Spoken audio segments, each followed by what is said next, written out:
1946. The Nuremberg trials drag on through the winter. Vittorio De Sica is shooting shoeshine in the streets of Rome. In Paris, Jean Cocteau puts the finishing touches on his second film, Beauty and the Beast. To some, it's just a fairy tale on film. To others, a psychoanalysis smuggled out of the nursery.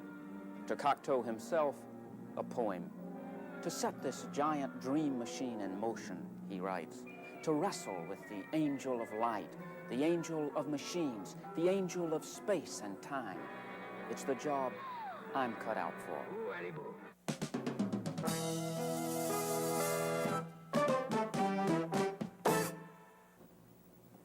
Orson Welles says, it has no boundary.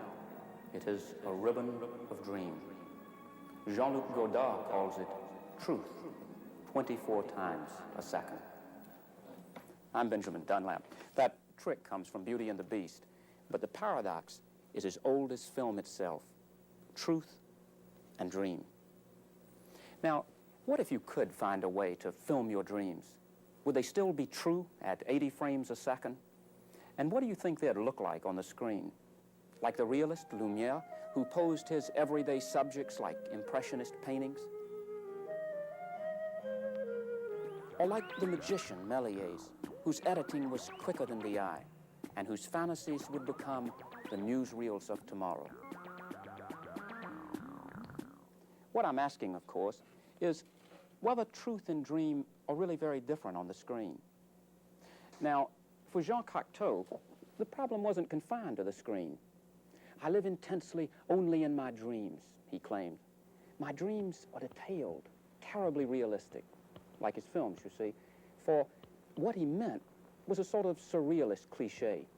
Dreams put us into touch with a deeper reality than waking. And films can bridge the gap, can show what Cocteau liked to call the frontier incidents between one world and another. In Beauty and the Beast, the two worlds Cocteau talks about are easily defined. The world of Beauty's family and the world of the Beast. One, a place of natural light, of wakefulness, reality, of farcical behavior, straight lines and corners. The world of Lumière, adapted from the paintings of Jan Vermeer.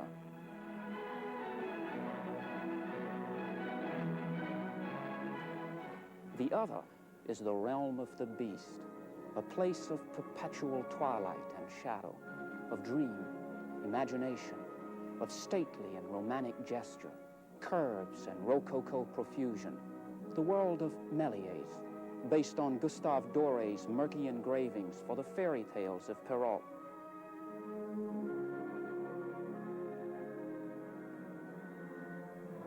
Here, for example, is Doré's dark and tangled forest. And here is Cocteau's merchant lost in a storm. Doré's castle of the ogre. And Cocteau's merchant discovering the castle of the beast. The interior of Sleeping Beauty's palace, suspended in time but seething with a dreamlike excess. And the great hall of the beast. The brooding avenue of trees that leads to Sleeping Beauty. And the merchant fleeing from the beast. Here's Doré's Sleeping Beauty in her vine-encrusted bedroom. And here is Beauty's boudoir in the film. Doré's Bluebeard entrusting the key to his castle's forbidden room. And Cocteau's Beast giving Beauty the key to his forbidden treasure house. Now, some have seen a resemblance between the Beast and the film's designer, Christian Berard. But look at the Beast and look at Doré's Puss in Boots. So what's the point of all this comparison? Well, in Doré's illustrations, the real world's as fantastic as the imaginary kingdoms, but not in the film. In the film, only Beauty can maneuver her way from one world to the other, For only in beauty are inner self and outer show the same, which is, of course, the moral of the fairy tale by Madame le Prince de Beaumont. Let's go over that again.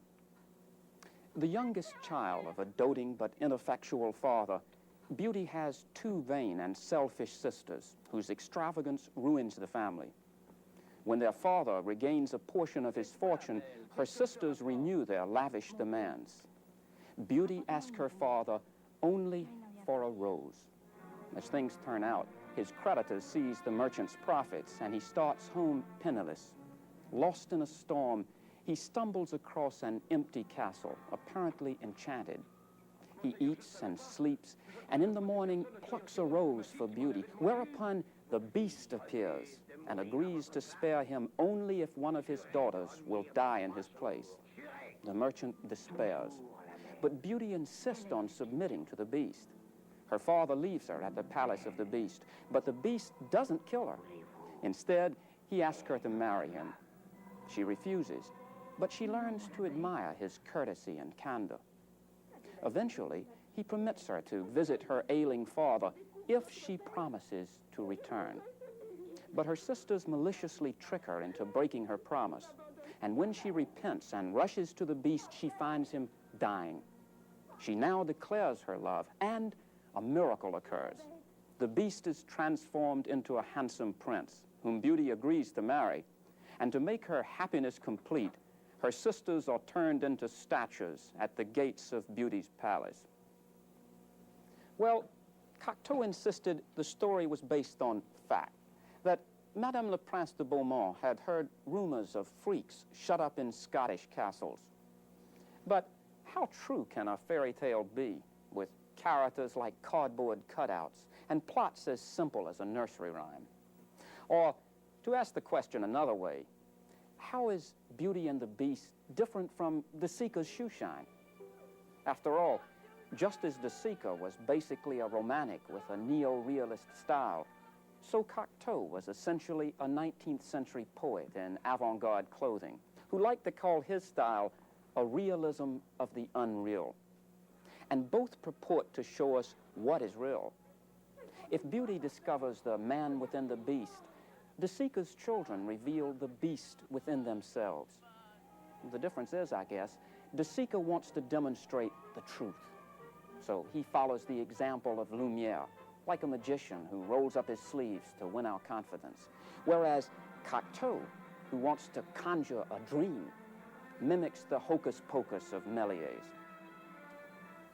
And both are dealing in illusion, the angel of space and time. And in Cocteau's film, there's more than a little Lumiere mixed in with the Méliès. Fairy tales are always matter-of-fact in their enchantment, terse and to the point. And so in a way is Beauty and the Beast. The camera work is simple and deliberate. The dialogue is spare. The acting often more like dance than drama. Josette Day, who plays the part of Beauty, was a dancer.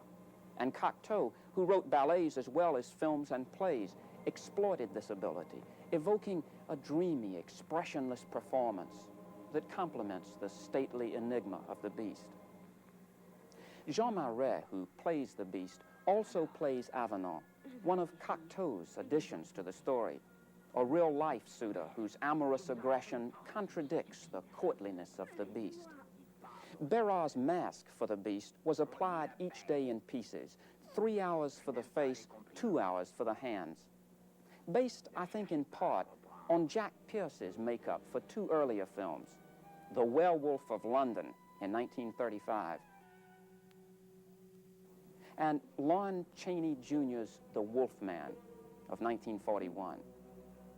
And just as Béraud had his models for the Beast, Cocteau found models for his camera, primarily among the horror films with plots parallel to his own. For example, The Phantom of the Opera.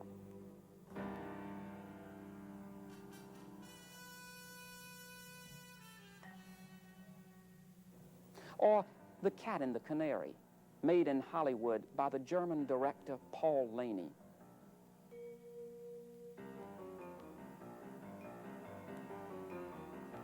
Or The Fall of the House of Usher by the French director Jean Epstein.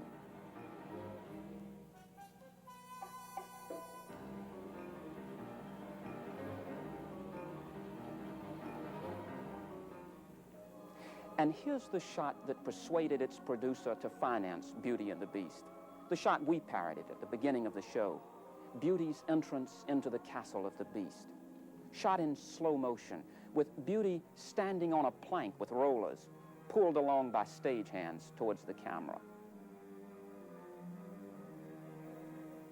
Now, the point I'm making is not that Cocteau was a plagiarist.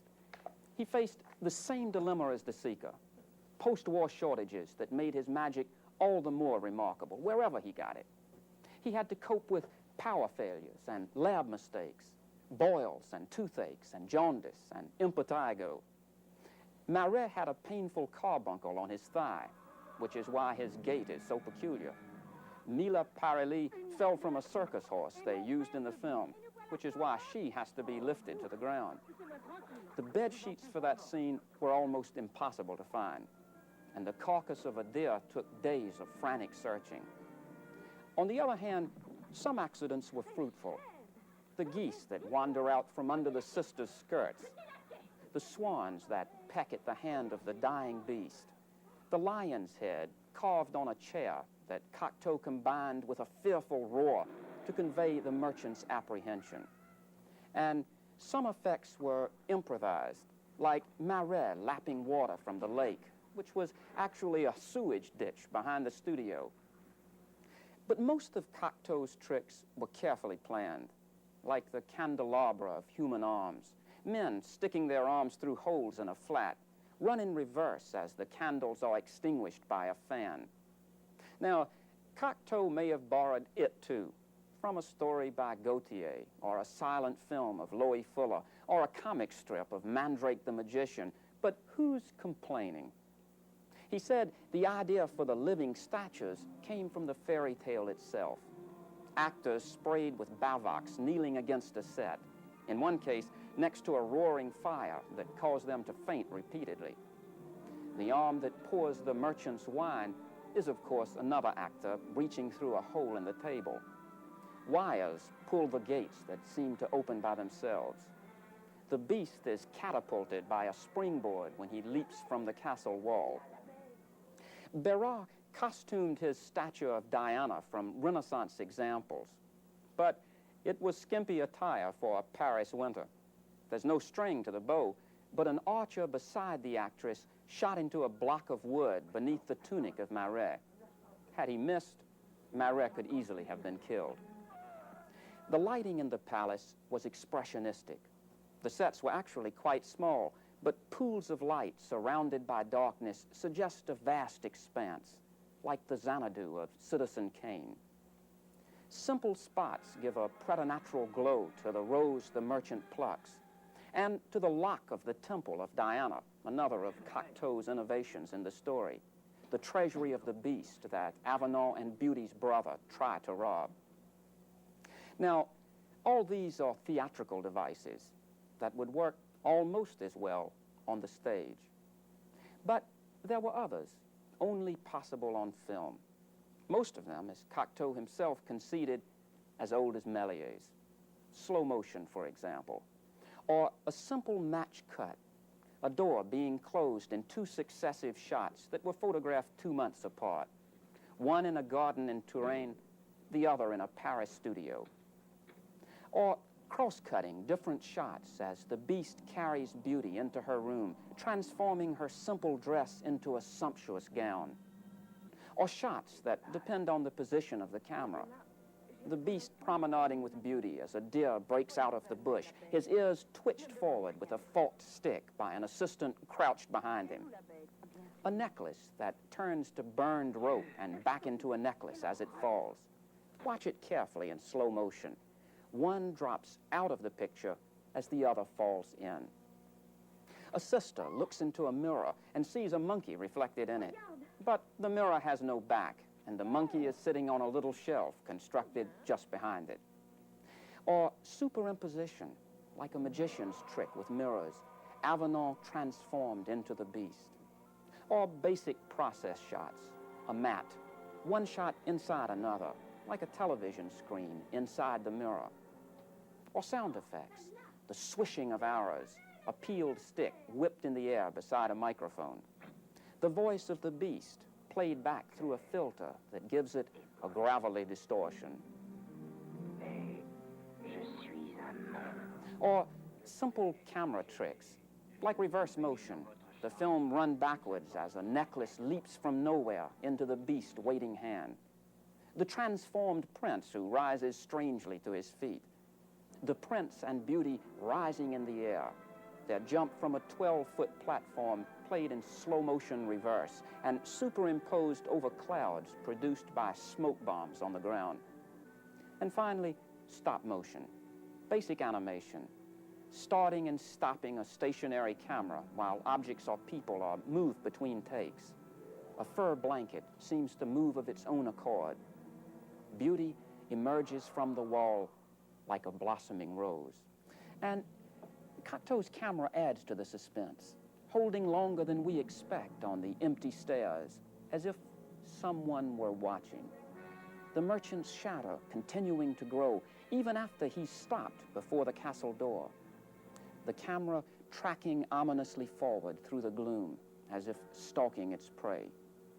And Cocteau's composition adds its own sardonic touch. Both Beauty and the Beast imprisoned in their twilit world, each in his separate way. What if Beauty is to the Beast as the poet is to his muse, the conscious to the unconscious mind, or as Cocteau was to Jean Marais? For Cocteau was a homosexual, and Jean Marais was his lover. And to see himself as Beauty with her strange passivity was simply to acknowledge Cocteau's own definition of passion, a capacity for enchantment. And what else is the treasure of the Beast but childhood, that inexhaustible source of Cocteau's poetry? Its wintry vacuum reminiscent of the paperweight snowstorm in Citizen Kane, or the snowball fight that was to Cocteau the crucial event of his past, the past from which the poet steals, for which the price is death. It's no exaggeration to say Cocteau was obsessed with death. He called it a necessary initiation into immortality, and it figures in virtually all his work. The poet, in Blood of a Poet, shoots himself in order to live forever. Orpheus falls in love with his own death, and she with him, an elegant woman who comes to watch him sleep, very much as the Beast watches Beauty. And Cocteau's next project, after Beauty and the Beast, was a ballet scenario, Le Jeune Homme et la Mort, in which a young man's lover reveals she is actually his death. What if Beauty and the Beast is a variation of the myth of Persephone, the girl who picked a flower and was whisked away to the shadowy kingdom of Pluto, whose mother languished in despair until her daughter visited the earth, but who returned in the end as the queen of the underworld? What if Beauty's ambivalence towards the Beast is not towards sex after all, but death? That would explain the timeless limbo of the palace of the Beast and the far-off place in the clouds to which he takes her in the end, where her father and sisters will join them, like figures on a ceiling by Tiepolo. Well, Death in the Maiden was a favorite romantic theme, which found its way into movies Cocteau must have known, like Fritz Lang's Destiny, with its courtly and reluctant death from another fairy tale by the Brothers Grimm.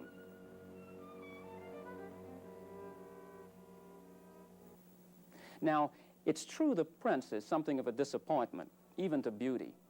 When Greta Garbo saw the film, she's supposed to have groaned, "Give me back my beast." Some think it's ironic, this marzipan prince with his happy ever after smirk. For there's one more twist to the story. While Cocteau worked on the film, he saw a photograph of himself, a sad old man gazing off into the distance, he called it. He was shocked to find himself so old, which suggests not only Beauty's sister, but Avenant's transformation into the Beast. In fact, his skin disease did disfigure Cocteau as he worked on Beauty and the Beast. And maybe there's a point at which this too is symbolic, when the poet must become the Beast, and the screen his magic mirror